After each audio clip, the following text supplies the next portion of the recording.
j'aimerais les repousser dans l'autre sens. Repousser, autant que possible. On va voir si notre robot est influençable. Mentalement. Oui, hop, hop. L'esprit peut-il influencer la matière? C'est pour répondre à cette question qu'un physicien allemand a conçu ce robot, baptisé générateur numérique aléatoire. Le docteur René Péoc connaît bien l'engin. C'est grâce à lui qu'il a obtenu sa thèse de médecine en 1986. Des travaux révolutionnaires que Mario aimerait reproduire.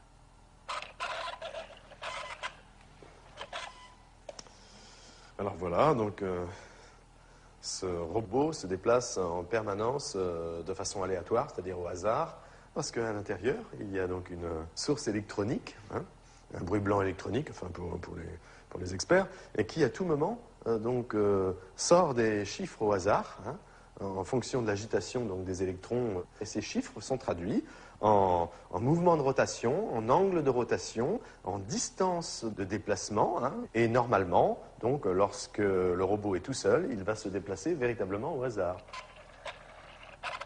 Pourquoi on fait cette recherche?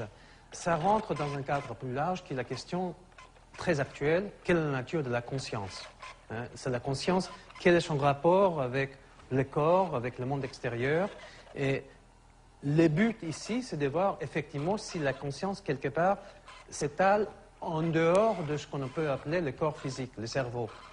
Donc ça, c'est un premier système, une première approche pour voir si effectivement l'esprit, d'une manière ou une autre, soit consciemment ou soit inconsciemment, a une petite influence sur la matière. En tout cas, il s'éloigne un petit peu, hein, Oui, tout petit peu. Il faut être patient et jamais se déconcentrer. C'est en étudiant des poussins que René Péoc a eu l'idée de sa thèse de médecine. Il travaille alors dans un laboratoire de biologie animale quand il découvre la théorie dite de l'empreinte, élaborée par le prix Nobel Konrad Lorenz. Fasciné, René vérifie d'abord la théorie sur lui-même avant de la tester avec le petit robot. Qu'est-ce que vous faites là, René? Eh bien, je conditionne un petit poussin pour qu'il m'adopte exactement comme si c'était sa mère. C'est la théorie de l'empreinte, hein, découverte par Konrad Lorenz, qui démontrait que des petits oiseaux pouvaient, dès la naissance, adopter n'importe quel objet qui bouge et qui fait du bruit à proximité de lui. Ça peut être un humain, ça peut être un robot. Là, en l'occurrence, avec ce poussin, c'est sur moi, et plus particulièrement d'ailleurs sur les chaussures. Et donc, il a absolument besoin de me voir régulièrement. Sinon, il va se laisser dépérir.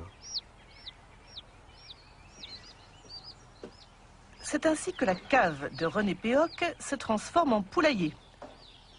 L'objectif du chercheur, conditionner des poussins pour qu'ils adoptent le générateur numérique aléatoire comme leur mère. Pour cela, chaque poussin doit passer au minimum 1 heure par jour pendant 1 semaine au contact du petit robot. Et ça marche. Il faut qu'il se reconditionne un petit peu. Privé de sa mère poule, dès la naissance, ce poussin développe une affection toute particulière pour le robot. Le but de l'expérience, c'est de mettre le poussin dans une cage transparente et de voir si le robot, qui normalement fonctionne au hasard dans toutes les directions, va avoir une trajectoire complètement perturbée, soit vers la cage, soit à l'opposé. Donc, va-t-il y avoir une influence de la pensée du poussin pour attirer le robot, ou est-ce que c'est impossible ?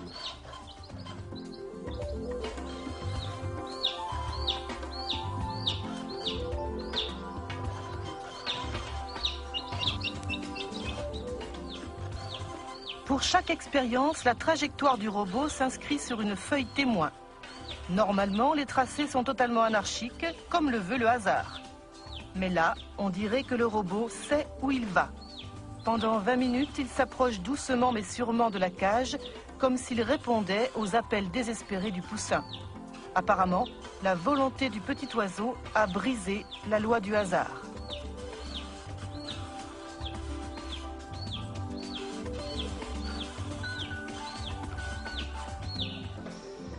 Pendant 4 ans, René Péoc réalise 600 expériences avec 2500 poussins. 17 ans plus tard, il a conservé les tracés comme autant de pièces à conviction. pour lui, sont la preuve que l'esprit a une influence sur la matière, même si actuellement aucune loi physique ne permet de l'expliquer. On a obtenu de très très nombreux tracés, dont certains tout à fait impressionnants, comme celui-ci, vous voyez, où le robot est parti du centre et allé directement dans le coin où se trouvait la cage du poussin. Donc des tracés de ce genre, on en a en pagaille. On a fait la moyenne statistique de tous ces tracés. Bon, certains peuvent donner de mauvais résultats et aller dans la direction opposée, mais en moyenne, on a obtenu un robot qui s'est déplacé 2,5 fois plus souvent vers la cage que dans la zone opposée. On a fait autant d'expériences avec des poussins qui avaient déjà leur propre mère poule qu'avec des poussins qui ont été conditionnés avec le robot. Dans ces cas-là, lorsque le poussin a sa propre mère poule naturelle, il n'est pas intéressé par le robot, et le robot se déplace conformément au hasard dans toutes les directions. Donc c'est bien le conditionnement opéré sur le poussin qui est responsable de la différence de trajectoire du robot. Alors, en fait, pour l'instant, on ne sait pas expliquer le phénomène. Non, c'est difficile de donner l'explication exacte. Bon, on peut émettre des hypothèses, mais à l'heure actuelle, il faut surtout déjà constater que le phénomène existe bien. Bon, parce qu'il y a des physiciens qui, quelquefois, s'amusent à critiquer, mais en fait, il y a aussi dans la physique fondamentale des phénomènes invisibles, immatériels, comme les lois physiques, les forces, l'énergie, le temps, les dimensions de l'espace. Tout ça, c'est de l'invisible, de l'immatériel, et on ne sait pas ce que c'est à la base. Bien là, la pensée, c'est le même type de phénomène. On ne la constate que par ses effets sur la matière, mais c'est invisible et immatériel. Et on s'aperçoit que l'homme ou l'animal peut interférer, peut biaiser les règles du hasard, de façon à ce que ce hasard lui soit favorable, dans le sens qu'il désire. Est-ce qu'il est difficile en France de choisir un tel thème comme sujet de doctorat? C'est assez difficile, effectivement, parce que d'abord, on compromet sérieusement sa carrière. Ah bon? Oui.